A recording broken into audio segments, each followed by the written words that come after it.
سلام زغبركم تعزبتي صمنا في صامتات سبورت حيزلكم قريبا لخو نمكتتالكم بخبر الزعدم أمير عليم هاجرو فدريشن محمباسن جالابوني إيرترا مس مشاركة أكلات بمتحبار 4-5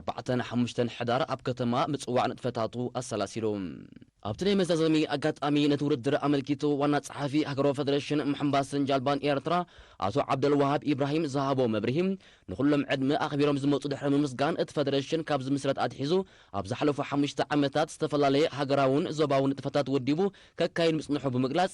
تبدو أجباب استخايد وردرات دم أبو دبايت كتما متصوع زكار بمنبرو زلا على معركة الوكم زجبر أنا تسيروم أبتبق أنا مستخير وردرات عوتا زغنو دما أو ردر جالبا تحت 5 عمت عدمن يحد كيلومتر قدام يسعر عثمان بمخان تعويتهم كلاي محمد إدريس عبدو سالسي دما ملقيتا ألم بمخان وردروم فتيموم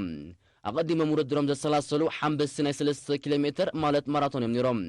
እቶም ኣዝዮም ሃገር ከስሚውን ብሉጽነቶም ዘመስከሩ ሓንበስቲ ስራኤሉ ኣጋጣሚ ንዝተረሰላዓሎም ርሕቀት ብፍጥነትዮም ዛዚሞም በዚ መሰረት ኣብቲ ኣብ ክልተ ጉጅለታት ዝተመቃቀሉ ዝተኻየደ ውድድር ኣብ ናይ ንኣሽቱ ብሉጽ ምንቅስቓስ ዘንጸባረቐ ኖህ ሳሙኤል ብ46 ደቂቃ 21 ካልእትን ውድድሩ ቀዳማይ ኮይኑ ክፍጽም ከሎም ቅዱስ ብርሃንን ኣማኑኤል ነብን ድማ ካልኣይን ሳልሳይን ኮይኖም ስዒቦም ኣትዮም ብሰንበት ዝቐጽለ ውድድራት ኣብ ዝተፈላለዩ ክልል ዕድመታት ተጓጃጀሎም እዮም ኣብ መሐንበስ ጋብላ ሬሲ ሆቴል ኣካይዶም عدمت شعاتن 10 دقيقة بعتيو زكايدو ناي 50 مترو ناي ناس محمباس وردر دايموند تيدروس نوردرو ب4 كاليتن 53 نوس كاليتن قداماي كونن كلهم كابو بناي قرب كاليتا تفليوم زاتو يوناتان برهن ابيل مدهانين كالاين سالت ساينتر تحيزوم أبتما سال وردر صوتا كل عدم 11 قداماي أمان إدريس كالاي سنة أجاي سال سايدما ماتان زكرياس كوينهم تعويتهم كاب كل عدم 10 ناي 100 متر تما سال صوتا توماس ميكيل قداماي كالاي نسيب منصور سال ساي هنوك سامسوم كوينهم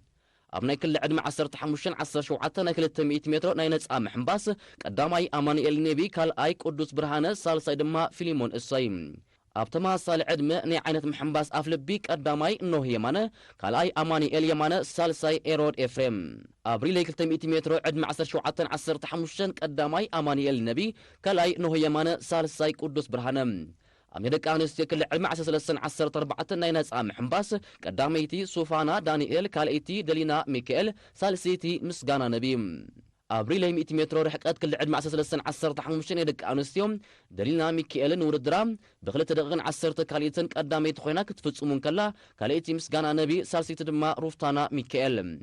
أبريل كل 100 متر كل عدم 10 شوعة دك أنستيوم قداميتي بانا ولد جبريل كاليتي قصانة تصفاي سالسيتي أريام أدحانوم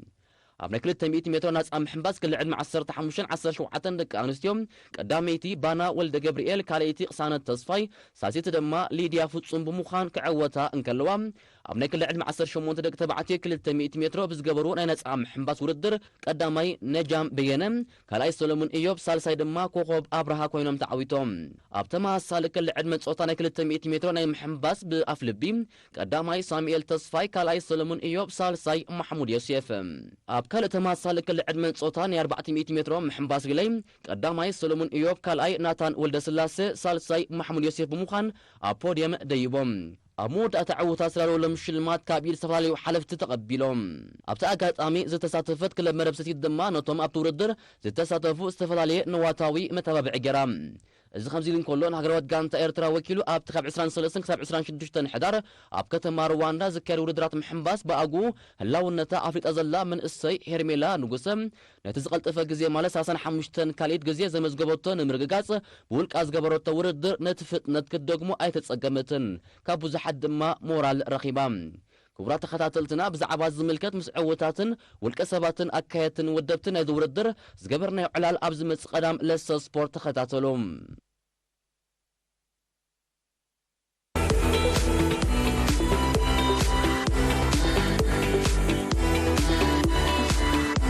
عمتهاوي بفدريشن قد مشكلتا زبا مأكل توديبو زكاد ناي حدا معالت وردر كرايتريوم تمال السنبت تسلاسيلوم عمتهاوي بفدريشن قد مشكلتا زبا مأكل توديبو زكاد وردر أسمرا كرايتريوم أب قدنا حرنت كابحت مسكرن فالي مكس عبيت صحفة إيريتيل ناي حدا زوريا ناي كلتنت بأربع ترحق أزي شفنا ناي حدا زوريا وردر تمال السنبت مثل سالو زفلت بز مسرت ناي قدماي ديفيجن تقدم 8 كيلومتر أبزي شفنو لو وردر 3 انترميديت حنت دم أما ودأتا بدمر 4 ناي نتبط ቅጽበታዊ ውድድር ተሰሪዑሎም ነይሮም ውድድር ክራይተሪየም ሓፂርና ሹካ ውድድር ከም ምዃኑ ተቐዳደምቲ ኣብ ነፍሲ ወከፍ 20 ኪሎ ሜትር ናይ ነጥቢ ቅጽበታዊ ውድድር እዮም ዘካይዱ ነይሮም ኣብዚ ዝተረኸበ ውጽኢት ድማ ኣብ ቀዳሚት ኢንተርሚዲየት ዝተዓወቱ ተቐዳደምቲ ቀዳማይ ሚልክያስ ማእከለ ካብ ኣስፔኮ ካልኣይ ናሆም መንገሻ ካብ ኤሪቴል ሳልሳይ ናሆም መኮንን ካብ ደንደን ራብዓይ ዳንኤል ይሕደጎ ብውልቂ ሓምሻይ ኣኽሊሉ ገብረ ህይወት ካብ ሰንበል ነጥቢ ኣመዝጊቦም ኣብ 4.8 ኪሎ ሜትር ዝተኻይደት ካልአይቲ ናይ ነጥቢ ኢንተርሚዲየት ዝተዓወቱ ተቐዳደምቲ ከዓ ቀዳማይ ሚልክያስ ማእከለ ካብ ኣስፔኮ ካልኣይ ዳንኤል ይሕደጎ ብውልቂ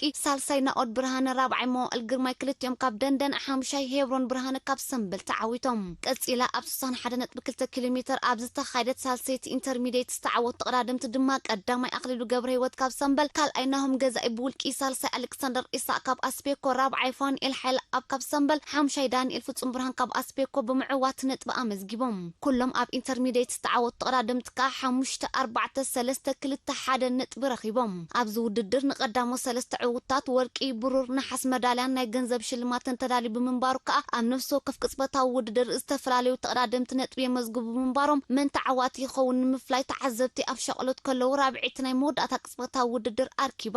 47 ኪሎ ሜትር ኣብ ሰዓት እናረገጹ ዝተዓወቱ ተቐዳደምቲ ከዓ ዳንዮም ፍጹም ብርሃን ሚልክያስ ማእከለ ኣሌክሳንደር ኢሳቅ ሰለስቲኦም ካብ ኣስፔኮ ኣኽሊሉ ገብረ ህይወት ካብ ሰንበል ነኦድ ብርሃነ ሳሙኤል ገብሪት መዋእል ግርማይ ሰለስቲኦም ካብ ደንደን ሳይሞን ሚካኤል ካብ ኤሪቴል ሄኖ ሳምሶን ብውልቂ ናሆም መንገሻ ካብ ኤሪቴል ድማ ክሳብ 10 ነጥቢ ኣመዝጊቦም ብሁሉል ነጥቢ ዕውታት ኣስመራ ክራይተሪየም 2023 ድማ ቀዳማይ ሚልክያስ ማእከለ ካብ ኣስፔኮ ወርቂ መዳልያን 2000 ናኣፋን ካልኣይ ኣኽሊሉ ገብረ ህይወት ካብ ሰንበል ብሩር መዳልያን 1500 ናኣፋን ሳልሳይ ዳንዮም ፍጹም ብርሃን ካብ ኣስፔኮ ነሓስ መዳልያን 1000 ናኣፋን ብምሽላም ደሚቆም ብተመሳሳሊ ተቐዳደምቲ ደቂ ኣንስትዮ ኣብ ዘካየድኦ ናይ 3 ኪሎ ሜትር 4 ቅጽበታዊ ውድድር ኣብ መወዳእታ ዕውታት ዝኾነ ኣድያም ዳዊት ካብ ደንደን ቅሳነት ወልደ ሚካኤል ካብ ሰራይር ሳዋ ሞናሊዛ ኣርኣያን ሱዛና ፍሳሃየን ክልቲአን ካብ ደቡብ ራሄል ዘርእሰናይን ሮምና ጉዕሽን ክልቲአን ካብ ደንደን ሮዚና ብርሃነ ካብ ዓራግ ብረኽት ፍሳሃየ ካብ ጋላነፍሒ ሶፋኒት ኣቤል ብውልቂ ኤልዳና በረኸት ካብ ደንደን ክሳብ 10 ብምእታው ነጥቢ ተማቒለን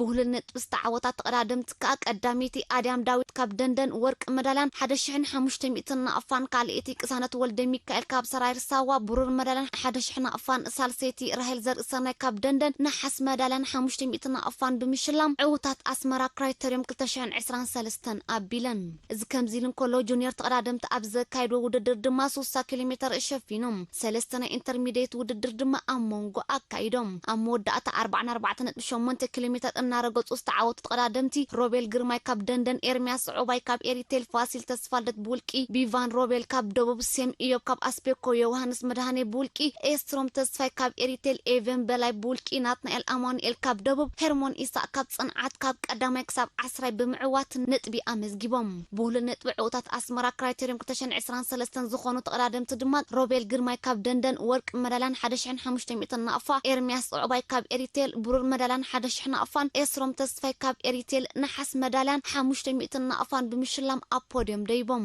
ብተወሳኺ ዩዝዳ ኮርስቶ ኣብ ዘካየድዎ መሳጢ ውድድር ድማ ቀዳማይ ኬቨን ተኽለማርያም ካብ ኣስፔኮ ካልኣይ ንፍታሌም ኤፍሬም ካብ ኤሪቴል ሳልሳይ ኣዶናይ ቃል ኣብ ካምናትና ብምዕዋቶም ናይ መዳልያን ገንዘብን ሽልማት ተዓዲሎም ካብ ማውንቴን ባይክ ልዕድመ 13-14 ኣብ ዘካየድዎ ውድድር ድማ ቀዳማይ ኢሻሎም ኣለም ካብ ተጽቢት ካልኣይ ሴም ሃይለ ካብ ሳሊና ሳልሳይ ሄኖስ ግርማይ ካብ ገጀረት ኮይኖም ካብ ክሊ ዕድመ 15-16 ድማ ቀዳማይ ሳሙኤል ዮሃንስ ካልኣይ ላሜክ ሰመረ ክልቲኦም ካብ ተጽቢት ሳልሳይ ዮናታን ተስፊት ካብ ሳሊና ካብ ተቐዳደምቲ ደቂ ኣንስትዮ ማውንቴን ባይክ ዕውታት ቀዳሚቲ ሲዶና ሃብቶም ካብ ሰራይር ሳዋ ካልአይቲ ራሄል ዑባይ ሳልሰይቲ ኣርሴማ ዓንደጽን ክልቲአን ካብ ሳሊና ካብ ክሊ ዕድመ 17 ልዕሊኡን ድማ ቀዳማይ መድሃኔ ዘርኢት ካልኣይ ኣሚናዳ ወልደ ዮሃንስ ክልቲኦም ካብ ተጽቢት ሳልሳይ ዮቤድ ኤፍሬም ካብ ጎዳይፍ ብምዕዋት ናይ ገንዘብን መዳልያን ሽልማት ረኺቦም ብተወሳኺ ኣብዚ ዝተኻየደ ውድድር ኣስመራ ክራይተሪየም ብኣሰልጣኒ ሓበን ኢዮብ እትእለ ጋንታ ተጽቢት ኣብ ሰለስቲኡ ክፋላት ውድድር ተቐዳደምታ ብዓባል ነጥቢ ኣብ ፖድዮም ብምድያቦም ካብ ደገፍቲ ናእዳ ምትራፋ ህዝባዊ ርክባት ተኽሊት ኢሳቅ ሳንዲያጎ ሓቢሩ